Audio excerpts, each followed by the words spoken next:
Je vais pas vous mentir que cette semaine, je vais vous gâter au niveau des vidéos. Je pars en vacances dans un peu moins d'une semaine, mais ça j'en parlerai un peu plus dans ma review de Raw demain. Aujourd'hui je suis pas là pour parler de tout ça, aujourd'hui je vais vous faire mon top 5 des matchs que j'ai préférés à la WWE. Bon, bien évidemment, l'année 2016, l'année 2017 et l'année 2018, bizarrement, y a aucun match. En même temps, on va pas se voiler la face, c'est pourri actuellement. Je tiens à dire que mon avis est tout simplement personnel. Les 5 matchs que je vais dire là maintenant, c'est mon avis personnel. N'hésitez pas également, vous, à mettre votre top 5 dans les commentaires. Je serais vraiment très curieux. Comme vous le savez, je lis et je réponds à tous vos commentaires. Vous êtes prêts? On est parti tout de suite. À la 5e position, le match John Cena contre Kofi Kingston, contre Randy Orton, contre Sheamus, contre Triple H, contre Ted DiBiase à Elimination Chamber 2010 qui a été remporté par John Cena pour le WWE Championship. Dans le match, on a eu de très beaux spots de la part de Kofi Kingston. On avait eu quasiment le début de carrière de Sheamus. Bon, c'était pas son début, mais quasiment. Ce qui était intéressant dans ce match également, c'est qu'il y avait Ted DiBiase et Randy Orton dans le même match qui étaient à l'époque alliés avec l'équipe Legacy. Cody Rhodes a fait une petite apparition donc dans le match en jetant un petit objet à Ted DiBiase pour frapper John Cena avec. Mais ce qui a été encore plus intéressant, c'est que c'est Ted DiBiase lui-même qui a éliminé Randy Orton, son propre allié. Mais bon, juste après, Ted DiBiase s'est pris un Trouble in Paradise de Kofi Kingston et ça l'a calmé vu qu'il a été éliminé.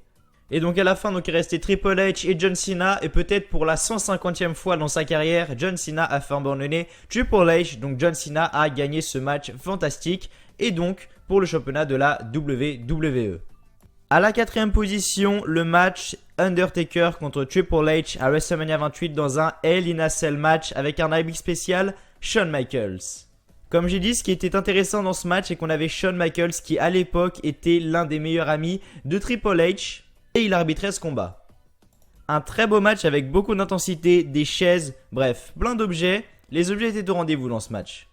En parlant d'objets, donc Triple H avait pris énormément de chaises. Il a pendant au moins 2-3 minutes non-stop. Il a frappé Undertaker avec les chaises. À un moment, Shawn Michaels lui disait stop, stop, stop. Triple H continuait bien évidemment. Il y a même eu une petite engueulade entre les deux. Et après, Triple H a pris son sledgehammer. Il l'a mis en pleine face de l'Undertaker. Il tente le tomber. 1, 2, le Deadman se relève. L'Undertaker était tellement mal que Triple H voulait obliger Shawn Michaels à faire sonner la cloche. Mais l'Undertaker a fait son Hell's Gate sur Shawn Michaels. Donc le match a bien évidemment continué. Ensuite, l'Undertaker donc a fait le Hell's Gate sur Triple H, sauf que bien évidemment, Shawn Michaels était complètement KO à l'extérieur du ring. Enfin non, il était dans le ring, mais il était complètement KO. Du coup, il y a dû avoir un autre arbitre qui est intervenu pour voir si le match se passait bien. Enfin bref, vous voyez un peu le match de ouf ou pas? Sauf que l'arbitre remplaçant, il a pas duré longtemps vu qu'il s'est pris un chokeslam de l'Undertaker direct. Après, l'Undertaker a voulu faire un tombstone sur Triple H qui a réussi à se dégager. Juste derrière, switcher une musique de Shawn Michaels sur l'Undertaker. Triple H qui a renchaîné juste après avec un putain de pedigree sur l'Undertaker. Shawn Michaels 1, 2 et l'Undertaker se dégage encore une fois. Putain, mais quel match de malade!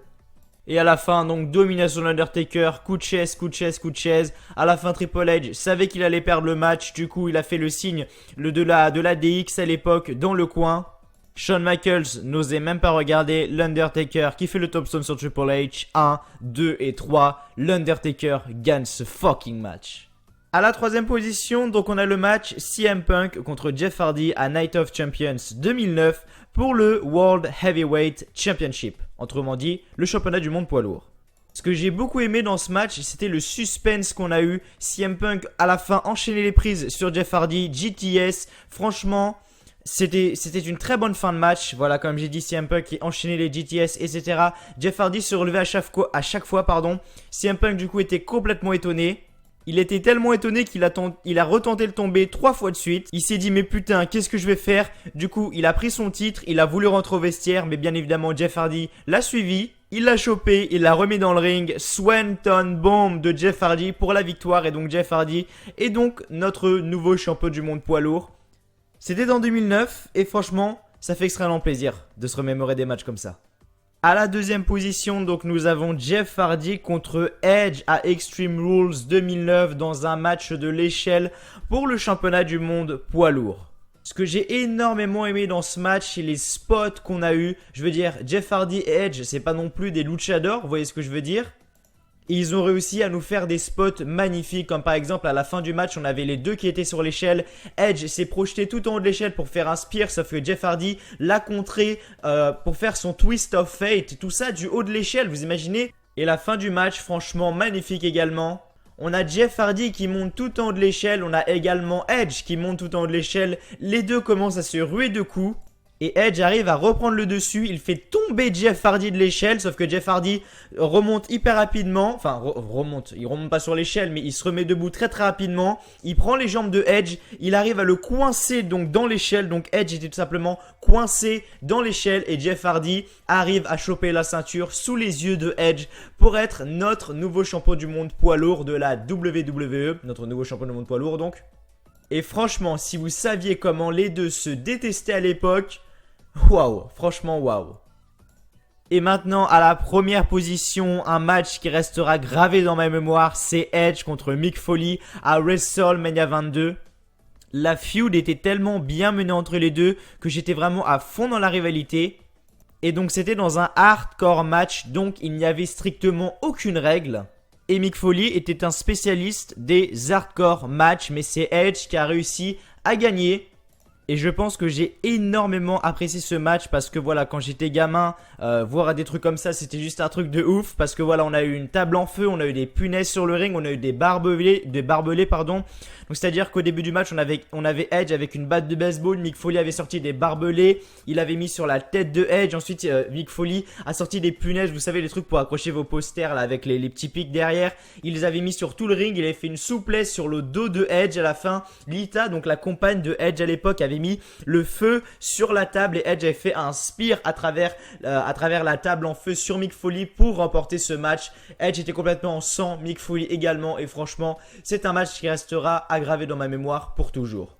Voilà les amis, c'était tout pour cette petite vidéo, j'espère qu'elle vous aura plu. Si c'est le cas, bien évidemment, n'oubliez pas de liker la vidéo, ça me ferait toujours extrêmement plaisir de vous abonner à la chaîne W Live France. Je tiens à rappeler que mon avis est tout simplement personnel, voilà, il n'y a que moi qui fait ce classement. Voilà, je sais que vous avez également d'autres matchs qui vous ont énormément plu. Voilà, moi c'est mon top 5. N'hésitez pas également à mettre le vôtre en commentaire, comme vous le savez, je lis tous vos commentaires. Merci à vous d'avoir regardé et donc moi je vous dis simplement à demain pour la review de WWE Raw. Prenez soin de vous, allez, ciao, bye bye.